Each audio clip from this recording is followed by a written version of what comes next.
اعوذ باللہ من الشیطان الرجیم، بسم اللہ الرحمن الرحیم۔ تمام سننے والوں کی خدمت میں میرا سلام پہنچے۔ آپ صاحبان کی خدمت میں عقائد تشیع کے زیر عنوان توحید کے بارے میں گفتگو، پھر عدل اور اب نبوت کی بات ہو رہی ہے، اور نبوت کے حوالے سے یہ دوسرا عنوان ہے۔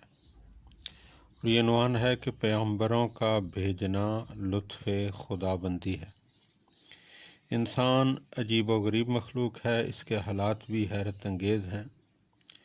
اور اس کی پیدائش اس کے جسم و روح اور سوچ و بچار کے لحاظ سے بہت ہی مرموز، پر اسرار اور پیچیدہ ہے۔ بلکہ ہر انسان اپنی صورت اور خصوصیات کے لحاظ سے منفرد پیدا ہوا ہے، اور ایسی جبلتیں اور فطری تقاضے رکھتا ہے جو اسے بدی کی طرف لے جاتے ہیں، اور ایسے محرکات کا بھی مالک ہے جو نیکی کی طرف اس کی رہنمائی کرتے ہیں۔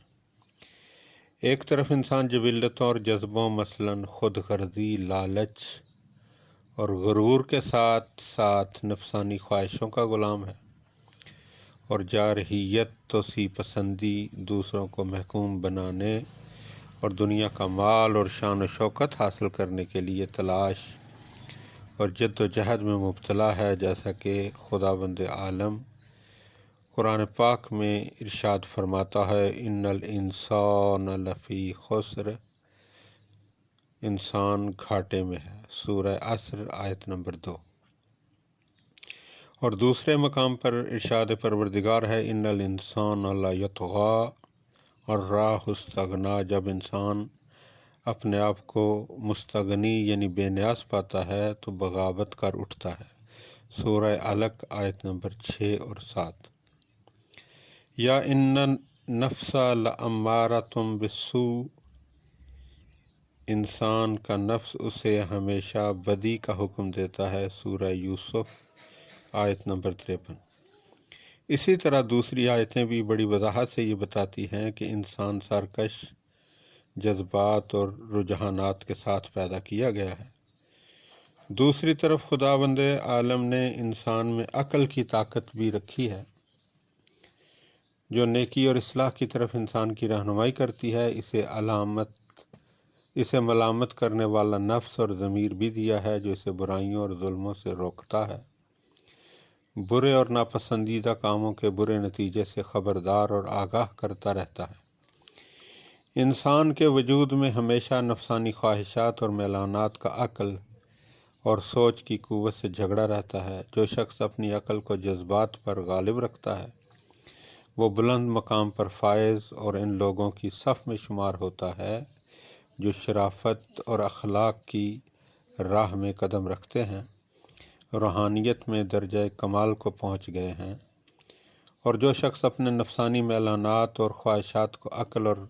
فکر پر مسلط کر لیتا ہے، وہ گھٹیا اور انسانیت کی راہ سے بھٹکے ہوئے لوگوں کے زمرے میں آتا ہے اور جانوروں کی صف میں جگہ پاتا ہے۔ ان دو مخالف فریقوں میں سے جو ہمیشہ انسان کے اندر لڑتے رہتے ہیں، نفسانی خواہشات اور ان کی فوج کا فریق انسانی طبیعت پر غالب آنے کے لیے زیادہ طاقتور ہوتا ہے۔ چنانچہ نفسانی خواہشات کی پیروی میں اور دلی جذبات کو تسکین دینے کی وجہ سے زیادہ تر انسان گمراہی میں پڑے ہوئے ہیں اور ہدایت کے راستے سے دور ہو گئے ہیں، جیسا کہ خداوند عالم قرآن پاک میں ارشاد فرماتا ہے، وما اکثر الناس لو حرصت بمؤمنین، اے پیغمبر، اگر لوگوں کے ایمان لانے کی آپ کو بہت فکر ہے، لیکن ان میں سے بیشتر ایمان نہیں لائیں گے۔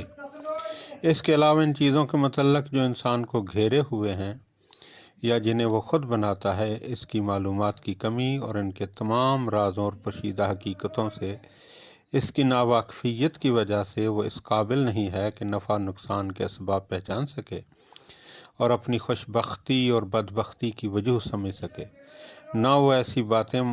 اور معاملات سمجھ سکتا ہے جو صرف اس سے مخصوص ہیں، نہ وہ تمام انسانوں اور ان کے سماج کے دائرے سے تعلق رکھتے ہیں، بلکہ انسان ہمیشہ اپنے معاملات میں بے خبر رہتا ہے اور قدرتی معاملات اور